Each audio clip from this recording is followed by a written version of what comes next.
Andrew Sullivan is probably the world's most famous blogger. This guy. At least he was. Until he quit.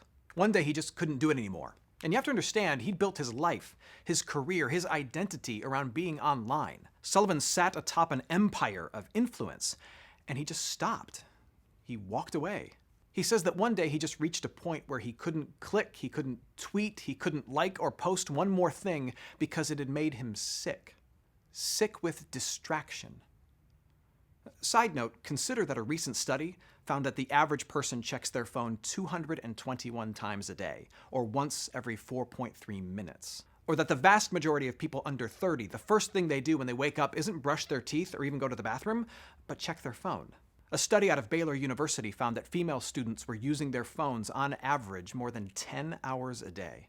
That said, I'm not here to go on about the ills of technology and argue that we should all go back to the days when phones had cords and the closest thing anyone had to Google was a dusty old encyclopedia taking up 2 shelves in your grandma's basement that she bought from some guy in 1983 who was selling them door to door. Yes, that used to be a thing. When I was growing up, this was Google. This is how we did our homework. But what if Sullivan is onto something? The whole idea of distraction sickness, that there are deep questions inside every mind that need to be wrestled with, that there is a need for reflection and contemplation, for our brains, our souls to pause and to sit in uncomfortable silence, for us to deal with hurts and pains, with joys and successes, not by posting them to the world, but by first diving into the heart to process them as an individual.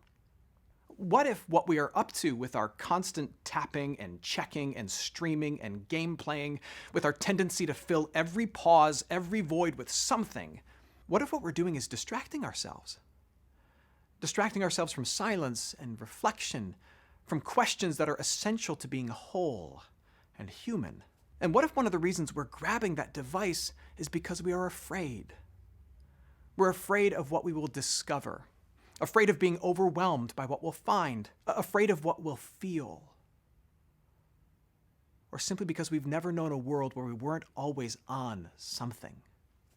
And what if as a result we are unknowingly depriving ourselves of some essential nutrients and running the risk of making ourselves ill? Just a thought.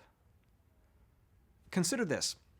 Nir Eyal wrote a book called Hooked, where he gets into the science of creating products people can't put down and the psychology behind highly engaged end users. In the book, he essentially says that modern people are caught in a cycle of pain alleviation and creation, and that devices and apps help us to dismiss feelings and emotions we don't want to deal with. In other words, it's easier to click than to feel.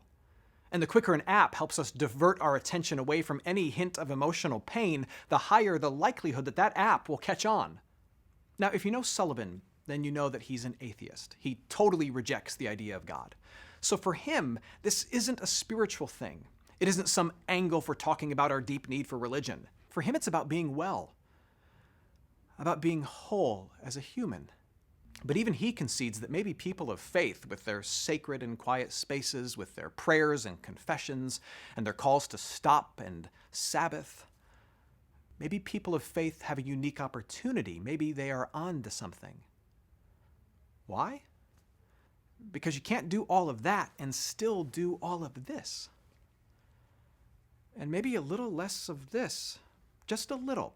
A tiny bit. Let's not go crazy. A little less of this and more of this.